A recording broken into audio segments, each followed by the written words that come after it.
모든 것 주님께 드리리. 내 모든 삶 주님의 것이니 다 드려도 아깝지 않으리. 다 드려도 아깝지 않으리. 내 모든 것 주님께 드리리. 내 모든 삶 주님의 것이니 다 드려도 아깝지 않으리. 내 시간 내 삶도 주님께 다 드리리. 산제물로 산예배로 주님을 경배합니다.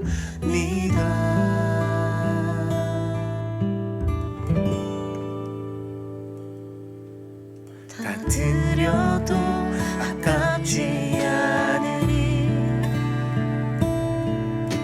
내 모든 것 주님께 드리리. 내 모든 삶 주님의 것이니 다 드려도 아깝지 않으리. 내 시간 내 삶도 주님께 다 드리리. 산제물로 산예배로 주님을 경배합니다. 내 시간 내 삶도 주님께 다 드리리. 산제물로 산예배로 주님을 경배합니다.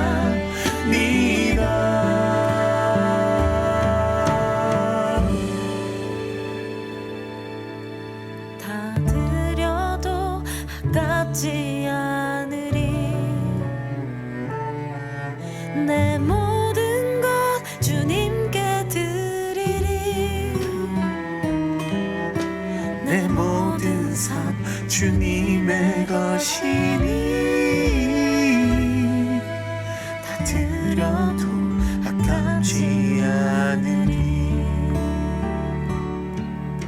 다 드려도 아깝지 않으리.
모두 명절 다 잘 보냈나요?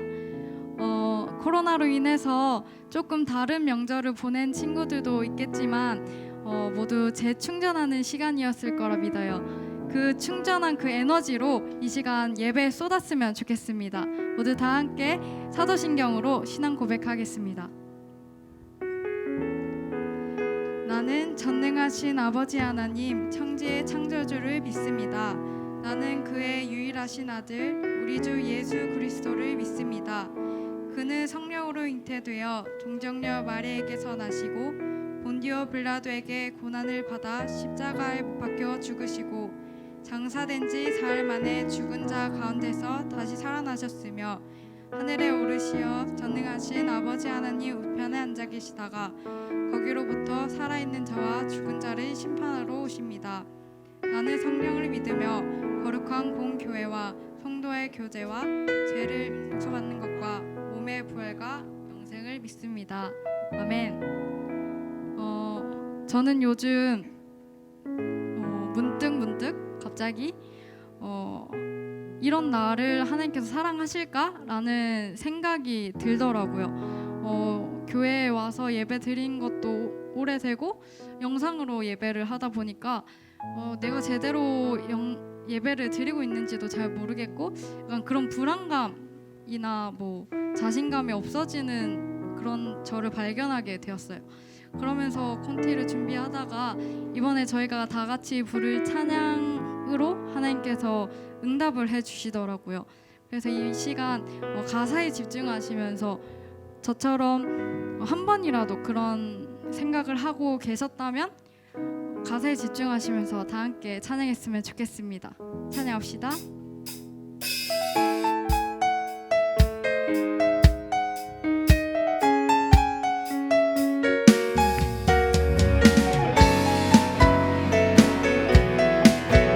내게 대단한 믿음 없어도 내게 대단한 믿음 없어도 주를 따를 만한 용기와 힘 없어도 나의 연약함 사용하시는 주님 나의 삶을 다시 처음부터 찬양합시다. 내게 대단한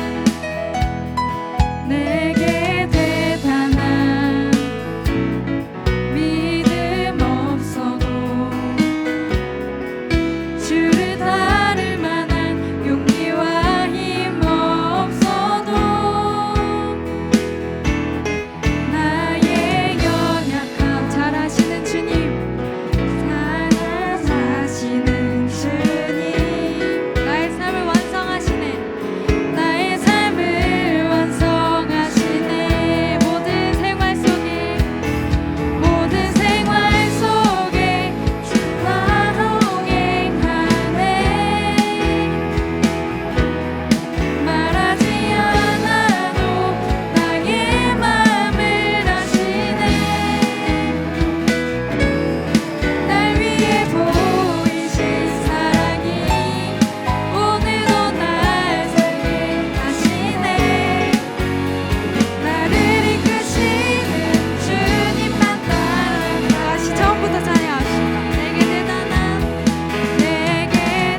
믿음 없어도 주를 따를 만한 용기 없어도 주를 따를 만한 용기와 힘 없어도 나의 연약 사용하시는 주님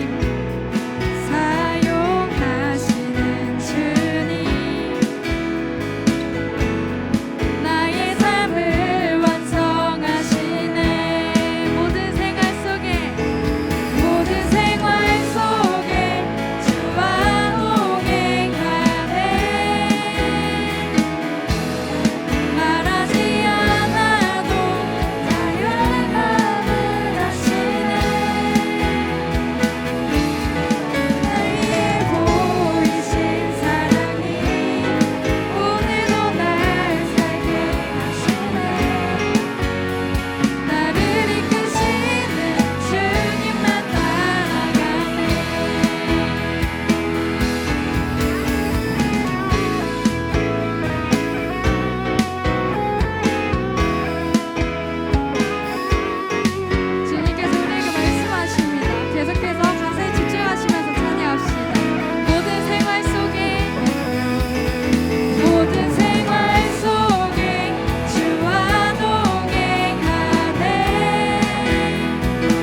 네, 오늘 우리에게 주시는 하나님의 말씀은 창세기 21장 1절부터 7절까지의 말씀입니다. 제가 봉독해 드리도록 하겠습니다. 여호와께서 말씀하신 대로 사라를 돌보셨고 여호와께서 말씀하신 대로 사라에게 행하셨으므로 사라가 임신하고 하나님이 말씀하신 시기가 되어 노년의 아브라함에게 아들을 낳으니 아브라함이 그에게 태어난 아들 곧 사라가 자기에게 낳은 아들을 이름하여 이삭이라 하였고 그 아들 이삭이 난 지 8일 만에 그가 하나님이 명령하신 대로 할례를 행하였더라. 아브라함이 그의 아들 이삭이 그에게 태어날 때 100세라. 사라가 이르되 하나님이 나를 웃게 하시니 듣는 자가 다 나와 함께 웃으리로다. 또 이르되 사라가 자식들을 젖먹이겠다고 누가 아브라함에게 말하였으리오마는 아브라함의 노경에 내가 아들을 낳았도다 하니라. 아멘. 네, 여러분 추석 잘 보냈나요? 보내고 있나요? 오늘도 우리가 하나님 앞에서 명절임에도 불구하고 우리의 마음을 잘 정돈하여서 말씀 앞에 서면 좋겠습니다. 여러분 하나님께서 우리에게 말씀하시는 방법이 참 여러 가지가 있는데요. 그 중에 가장 대표적인 것이 바로 하나님의 말씀이 선포될 때 우리 각 심령에 분명하게 하시는 말씀이 있습니다. 그래서 오늘 말씀에도 집중해서 경청하시기를 바랍니다. 여러분 만약에 제가 유튜브 댓글 이벤트 같은 거 해가지고 새로 나온 버전의 아이패드를 걸었다라고 해봅시다. 그런데 정말 기가 막히게 누군가가 당첨이 됐어요. 여러분들이 당첨이 됐다고 해봅시다. 그래서 구세영 목사에게 카톡이 옵니다. 댓글 이벤트로 아이패드에 당첨되셨습니다. 축하드립니다. 원하시는 색상을 골라주세요. 너무너무 좋겠죠? 너무 신나겠죠? 그 후로 일주일이 지났습니다. 그리고 2주일이 지났습니다. 한 달이 지났습니다. 그랬는데도 아이패드가 도착하지도 않고 발송했다 어쨌다 이런 얘기도 없습니다. 그래서 목사님한테 물어봤습니다. 목사님 아이패드 언제 주세요? 그랬더니 구세영이 이렇게 대답합니다. 내가 준다고는 했는데 언제 준다고는 말 안 했잖아. 여러분 그러면 기분이 어떨 것 같으세요? 막 심한 말이 막 생각나죠. 막 악한 말 막 떠오르죠. 어쩌면 우리가 계속 보고 있는 아브라함이 그런 심정이었을 수도 있겠다라는 생각이 듭니다. 하나님이 분명히 75세 때 자손을 약속하시면서 고향을 떠나라고 하셨습니다. 그래서 아브라함은 고향을 떠나서 하나님을 쫓아왔는데 하나님은 자손을 준다고는 하셨는데 언제 준다는 말씀을 안 하시는 거예요. 그래서 서운함 반 또 포기하는 마음 반 해가지고 집에서 함께 데리고 다니던 종 엘르아사를 나의 후계자입니다 라고 아브라함이 말한 적도 있었습니다. 그런데 하나님이 막 갑자기 아니야 하면서 막 하늘의 별을 보여주시면서 너로부터 난 자들이 이렇게 많아질 거야 라고 또 말씀하십니다. 그러니까 아브라함은 또 믿습니다.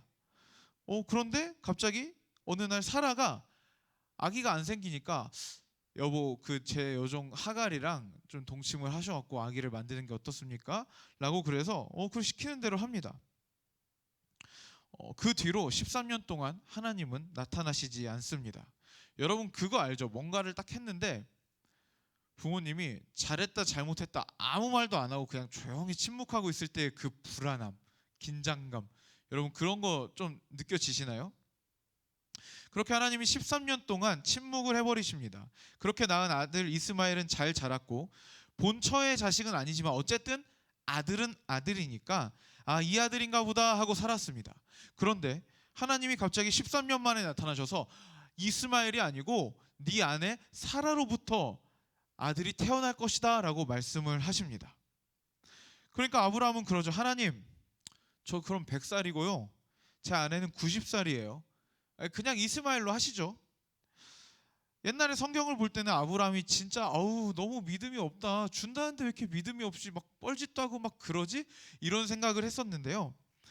요즘 다시 보니까 아브라함은 긴 기다림에 지쳐서 그리고 또 기약 없는 기다림과 기대에 지쳐서 최고의 것이 아니더라도 이제는 그냥 기다리는 것 자체가 소망하는 것 자체가 힘들었던 겁니다.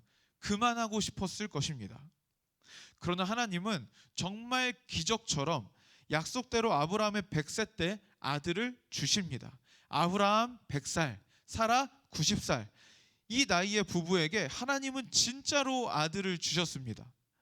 그분은 정말로 약속을 지키시는 분이었고 그것은 그분 앞에 아무것도 아닌 것이었습니다. 여러분, 그분이 우리의 하나님이십니다. 오늘 본문은 그렇게 아브라함과 사라가 아들을 낳고 너무너무 기뻐하는 장면이 나와 있습니다. 그런데 마냥 좋아하기에는 한 3가지 정도의 의문이 제 마음속에 들었습니다. 그래서 오늘은 그 3가지의 의문을 함께 풀어보면서 하나님이 주시는 은혜를 나누면 좋겠습니다. 자, 첫 번째 의문입니다. 왜 꼭 100살까지 기다리게 하셨을까요? 여러분, 이상하지 않으세요? 기왕에 주실 거면 그냥 마음고생하기 전에 그냥 하란에서 딱 나오자마자 내 말 듣고 나왔어? 자, 아들 하고 주셨으면 얼마나 서로 기뻤겠습니까? 그쵸? 기왕에 줄 거면 빨리 주는 게 낫지, 준다 그래 놓고 질질 끌면 받는 사람도 주는 사람도 서로의 마음 가운데 말로 표현할 수 없는 뭔가 이질적인 감정들이 생기기 마련입니다. 그쵸? 그런데 하나님은 왜 굳이 100살까지 기다리셨을까요? 이 물음에 대해서는 단서로 삼을 만한 성경 구절이 있습니다. 히브리서 11장 11절인데요. 사라가 어떻게 아들을 낳을 수 있었는지를 말하고 있습니다. 제가 읽어드릴게요. 믿음으로 사라 자신도 나이가 많아 단산하였으나 잉태할 수 있는 힘을 얻었으니 이는 약속하신 이를 미쁘신 줄 알았음이라. 믿었기 때문이다 라고 말하고 있습니다.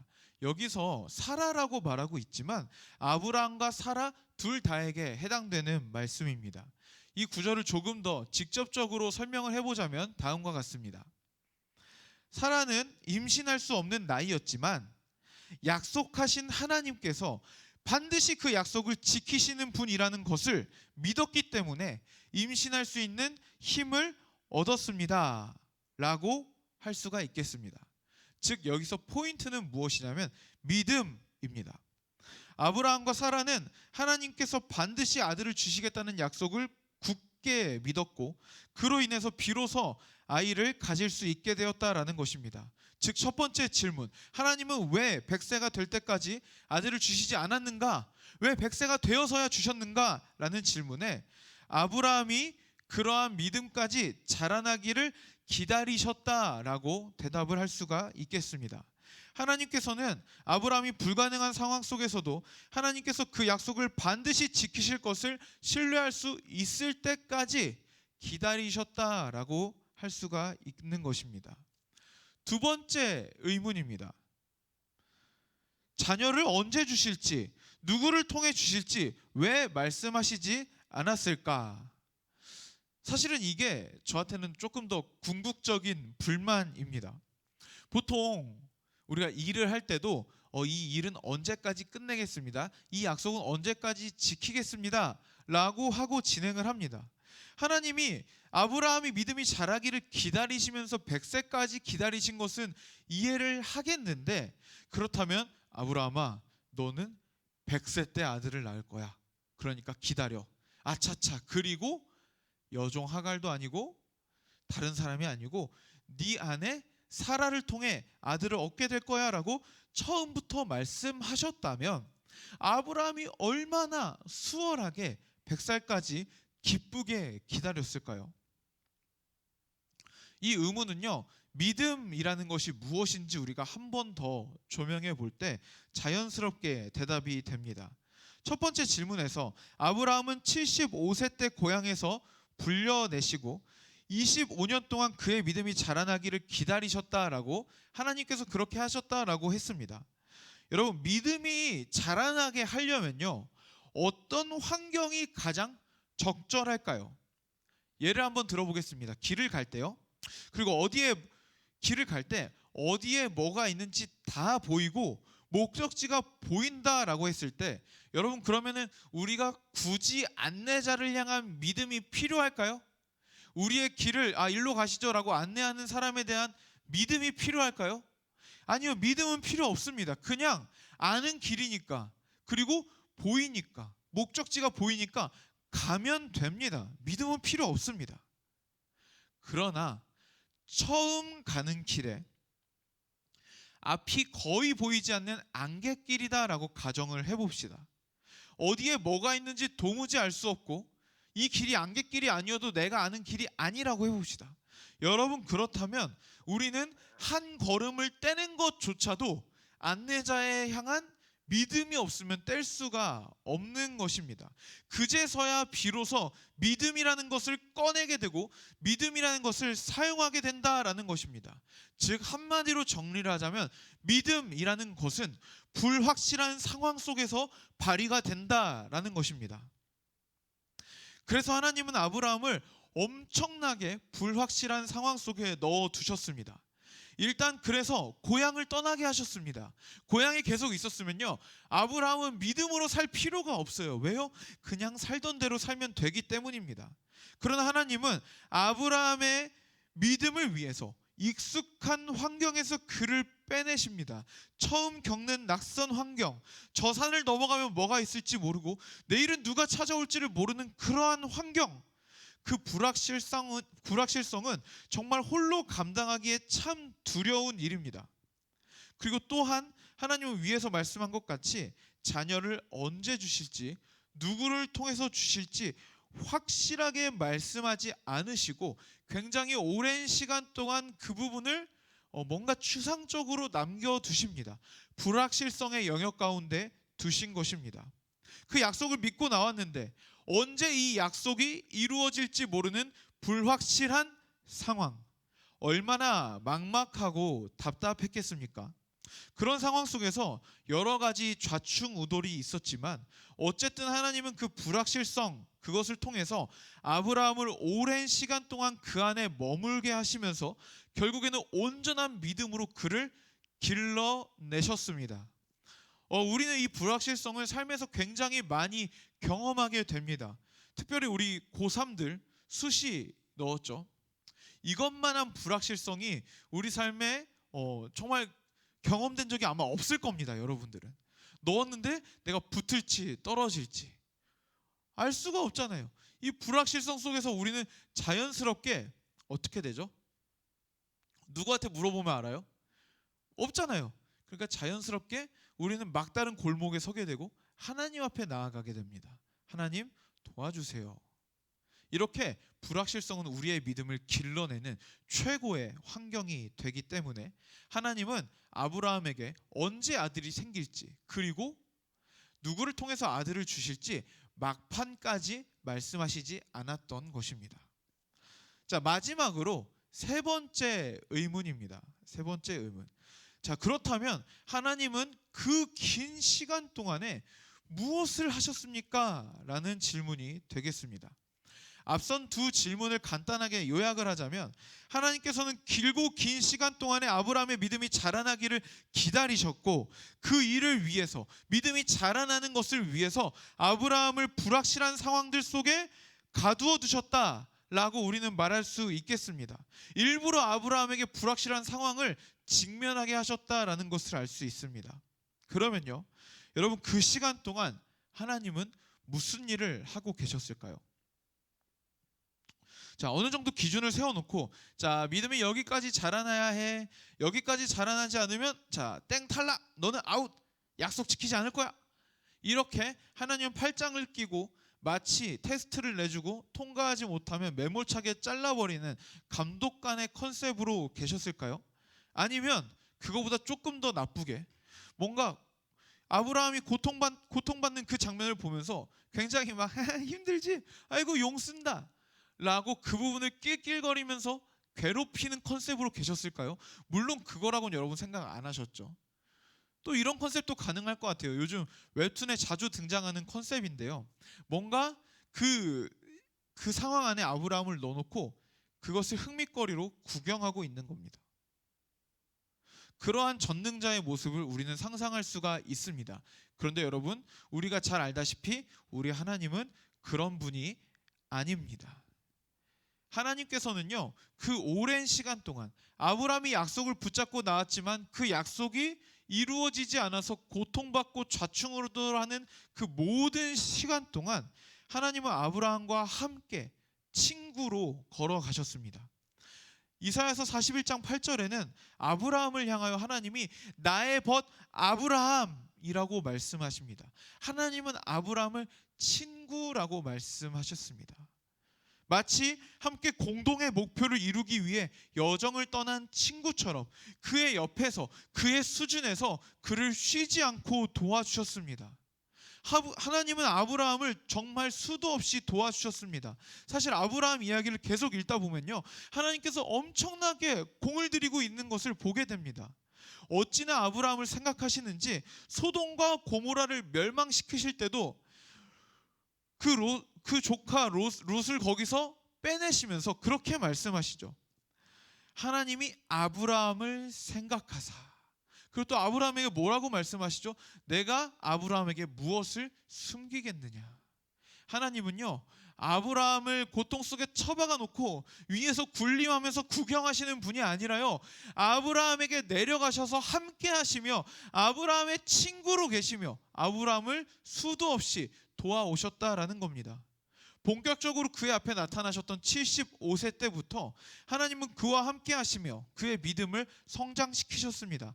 약속을 주셨고 믿음이 낙심에 빠졌을 때는 나타나셔서 다시금 믿음을 여러 가지 방법으로 세워주셨습니다. 삐졌을 때는 나타나셔서 달래주셨고 잘못했을 때는 침묵으로 혼을 내시기도 했습니다. 아브라함이 2번이나 자신의 아래 사라를 누이라고 거짓말해서 2번이나 빼앗긴 적이 있습니다. 그런 상황에서도 아브라함이 분명히 잘못 처신해서 난처한 상황에 빠졌음에도 불구하고 친히 그 왕들에게 찾아가서 그 여자 다시 돌려주라고 협박을 하시고 오히려 그 난감한 상황을 아브라함에게 축복을 주고 뭔가 아브라함에게 더 많은 재물을 갖다 바치게 만드는 그러한 상황으로 수습하시기도 했습니다. 지속적으로 아브라함에게 찾아가는 수많은 사건들을 통해서 하나님은 아브라함의 믿음을 성장시키셨습니다. 우리는 이런 의문을 가질 수 있었을 것 같아요. 아브라함이 믿음이 자라기까지 아들을 주지 않으셨다고? 그럼 아브라함의 믿음이 끝까지 자라나지 않았다면 하나님은 아들을 주지 않으셨을까? 그런 질문도 할 수 있다고 생각합니다. 그런데 여러분, 그 질문 자체가 의미가 없습니다. 하나님이 약속에 신실하시다라는 것은요, 네가 그렇게 하면 내가 이렇게 지켜줄게, 네가 그렇게 하면 나도 이 약속을 지킬게, 이 정도의 신실하심이 아니라 하나님의 약속에 신실하시다는 것은 무엇을 이야기하시냐면 우리가 그 약속을 지킬 수 있는 믿음으로 자라나기까지 그 모든 과정까지도 책임지시고 그 목표 지점에 도달하기까지 하나님이 끊임없이 우리를 성장시키신다라는 것까지도 포함하는 말입니다. 오늘 말씀을 통해서 하나님은 약속의 아들 이삭을 주시기까지 아브라함을 믿음으로 계속 키워오시고 그 일들을 위하여 아브라함의 삶을 불확실한 상황에 마주하게 하시고 그 안에서 함께 하시며 아브라함을 도와오셨다라는 것을 살펴보았습니다. 저는 아브라함의 여정을 보면서요, 한 가지 생각나는 이야기가 있었습니다. 예전에 응급처치 교육을 받으러 간 적이 있었는데요, 물에 빠진 사람을 구조하는 교육을 받을 때였습니다. 그때 굉장히 인상 깊었던 것이 무엇이냐면 가까운 곳에 빠진 사람을 물 밖에서 구조할 때였는데요, 핵심은 뭐냐면요, 서로 손과 손을 맞잡고 그 사람을 꺼내는 것이 아니라 그 사람에게 손을 펼치면서 이렇게 말하랍니다. 내 팔목을 잡아, 내 손목을 잡아 라고 말하라고 하더라고요. 그리고 뻗치는 내 손 역시도 그 사람의 손을 잡는 게 아니라 그 사람의 손목을 잡아라, 이것이 바로 핵심이었습니다. 이 구조는 뭐냐면요, 둘 중에 한 명이 혹시라도 힘이 약해져서 그 손을 놓게 되더라도 손과 손을 잡고 있으면 한 명이 손을 놓으면 어떻게 되죠? 손이 쭉 빠져나가면서 놓치게 되죠. 그런데 손목과 손목을 잡고 있으면 한 명이 힘이 점점 약해져서 손목을 잡은 힘이 약해지더라도 반대편에 한 명이 손목을 꽉 잡고 있으면 그 손목은 절대로 놓쳐지지 않습니다. 오늘 말씀을 준비하면서 그 모습이 떠올랐어요. 아브라함과 하나님이 서로 손목을 붙잡고 있는 거죠. 아브라함은 자주 손에 힘이 빠집니다. 그런데 하나님은 너무도 안전하게 그의 손목을 단 한 번도 놓치시지 않습니다. 심지어는 아브라함은 그 손을 놓고 싶었던 적이 있었던 것 같아요. 하나님, 이제 그만합시다. 나는 엘레아살이면 족합니다. 하나님, 나는 이스마엘이면 족합니다 하고 그 손을 놔버리고 싶었던 때가 있었습니다. 그러나 하나님은 손목을 잡은 그 손을 단 한 번도 놓지 않으셨다라는 겁니다. 우리의 믿음에 있어서도 그렇습니다. 이 이야기는 단지 아브라함의 이야기가 아닙니다. 우리를 향하여 주님은 절대 손을 놓으시지 않습니다. 우리는요, 너무나 자주 손을 놓죠. 그렇죠?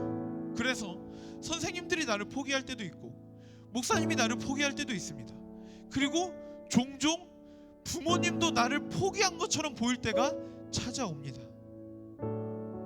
그렇게 모두가 날 포기하고 나조차 나는 크리스찬이 아니야, 나는 하나님을 믿지 않아 라고 선포하며 그 손을 놓아버릴 때가 온다 하더라도 여전히 불확실한 상황들 가운데 하나님은 나를 포기하지 않으시고 그 불확실한 상황들 가운데서 내가 어쩔 수 없이라도 등 떠밀려서라도 염치 없이에도 불구하고 하나님을 바라볼 수밖에 없는 환경 가운데 나를 계속 넣으시고 믿음을 키워나가기를 원하신다라는 겁니다. 빌립보서 1장 6절에는 이런 말씀이 있습니다. 제가 읽어드릴게요. 너희 안에 착한 일을 시작하신 이가 그리스도 예수의 날까지 이루실 줄을 우리는 확신하노라. 아멘. 여러분, 우리 안에 선한 일, 구원의 일을 시작하신 분이 계십니다. 우리 중에는 그 일이 시작된 것을 이미 아는 사람도 있고 아직 그것을 느끼지 못한 사람도 있을 것입니다.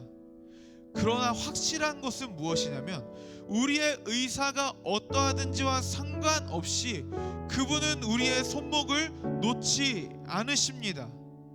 우리는 그 손목 좀 놓으라고 우리 마음대로 살아보겠다고 그분의 손에 못을 박았지만 그분은 단 한 번도 우리의 손을 놓으신 적이 없습니다. 그러한 하나님께서는 결국에는 우리를 온전한 믿음의 사람으로, 예수님을 닮은 사람으로 키워내고야 마시는 줄 믿습니다.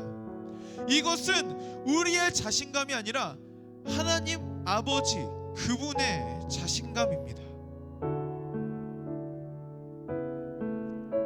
그러니까 여러분, 지금 잠시 그분의 손을 놓았어도 괜찮습니다. 지금 잠시 그분의 손목을 잡은 힘이 약해졌어도 괜찮습니다. 그분은 여러분들의 손을 절대로 놓지 않으시기 때문입니다. 그럼 여러분, 오늘 이 말씀 아브라함을 끝까지 붙들고 끝까지 믿음의 사람으로 키워내시기를 포기하지 않으시고 결국에는 약속을 이루어 주셨던 그 하나님을 보면 우리는 어떻게 반응하는 것이 올바른 반응일까요? 내 손을 놓지 않으신다고? 내 손목을 그분이 붙들고 계신다고? 그럼 나는 조금 더 마음 편하게 놔야겠다. 여러분, 이게 정직한 반응일까요? 아닙니다. 여러분, 오늘 말씀을 들었을 때 우리 안에 반드시 일어나야 하는 정직한 반응은 무엇이냐면 우리 안에 가득한 나에 대한 실망, 그리고 더 이상 그분의 손목을 잡을 의지가 없는 무기력함, 그 모든 것들을 깨뜨리고 다시 한번 하나님, 나의 손목을 여전히 붙들고 계시군요. 나도 다시 한번 당신의 손목을 굳게 잡아보겠습니다 하고 그 손목을 잡고 강하게 일어나는 것, 이것이 오늘 말씀에 대한 합당한 반응인 줄 믿습니다. 여러분, 기억하십시오. 하나님은 여러분들을 결코 포기하지 않으십니다. 여러분들이 믿음으로 하나님을 바라볼 때까지 하나님은 여러 가지 어려운 상황들을 여러분들의 삶에 보내시는 한이 있더라도 앞길을 알 수 없는 불확실한 상황들을 계속해서 보내시는 한이 있더라도 여러분들로 하여금 믿음으로 하나님을 바라보고 그 믿음이 온전히 자라날 때까지 하나님은 포기하지 않으시는 줄 믿습니다. 그 하나님을 다시 한번 굳게 잡으시는 지금 이 순간이 되기를 주님의 이름으로 축복합니다. 제가 축도하고 예배를 마치도록 하겠습니다.